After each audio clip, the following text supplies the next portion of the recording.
પણ જેમ જેમ તમે વિજ્ઞાનમાં ઊંડા ઉતરો તેમ ખબર પડે છે માણસ એક લોહીનું ટીપું પણ નથી બનાવી શકતો, એક જળનું ટીપું પણ નથી બનાવી શકતો.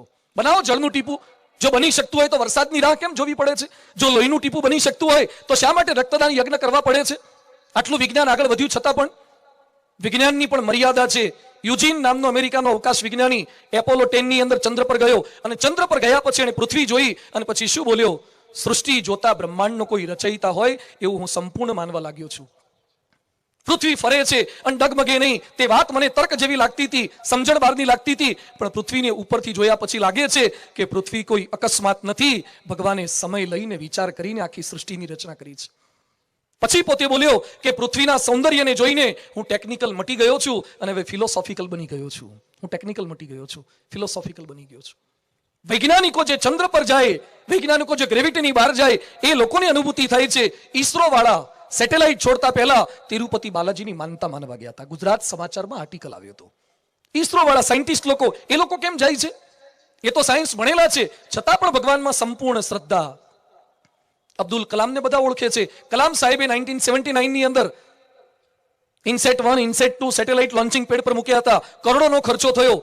એમાં લોન્ચિંગ પેડ પર મૂકાઈ ગયું, કાઉન્ટડાઉન સ્ટાર્ટ થઈ ગયું. 7, 6 એમ કરતા કરતા 0 લેટ્સ ગો. એમાં સેટેલાઇટનું લોન્ચિંગ પેડ પરથી રોકેટ ઉડ્યું અને લઈને દરિયામાં જઈને પડ્યું. કરોડો પાણીમાં ગયા. કલામ સાહેબ વોઝ ઇન ડિપ્રેશન. 1980s માં 1980 માં કલામ સાહેબે ફરી પ્રયત્ન કર્યો.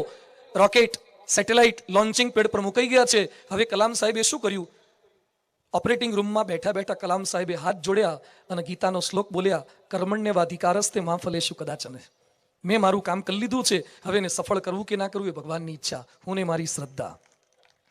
કલામ સાયન્ટિસ્ટ, એરોનોટિકલ એન્જિનિયર, અને એ ભગવાનમાં માને, એ ભગવાનની પ્રાર્થના કરે, તો શ્રદ્ધામાં શું તાકાત છે? મોટા મોટા સત્તાધીશો સ્વીકારે છે. એલિઝાબેથ ઇંગ્લેન્ડની રાણી, જેના સિક્કા દુનિયાના કેટલાય દેશોની અંદર ચલણી સિક્કા પર એલિઝાબેથના ફોટા હોય, એનું નામ હોય, એ એલિઝાબેથે 90માં જન્મદિવસે એક બુક લખી છે. 90માં જન્મદિવસે એલિઝાબેથ પર એક બુક લખાઈ છે. એમાં શું લખે છે? I am the servant queen of the king Jesus. હું જીસસની નોકર છું, હું રાણી નથી, જીસસની નોકર છું. ટ્રમ્પ અમેરિકાના વડાપ્રધાન, એ શું બોલ્યા? Power comes from the Jesus, not from the government. Power જીસસમાંથી આવે છે. શું શ્રદ્ધા છે આ લોકોને પોતપોતાના ભગવાનમાં, પોતાના ઈષ્ટદેવની અંદર.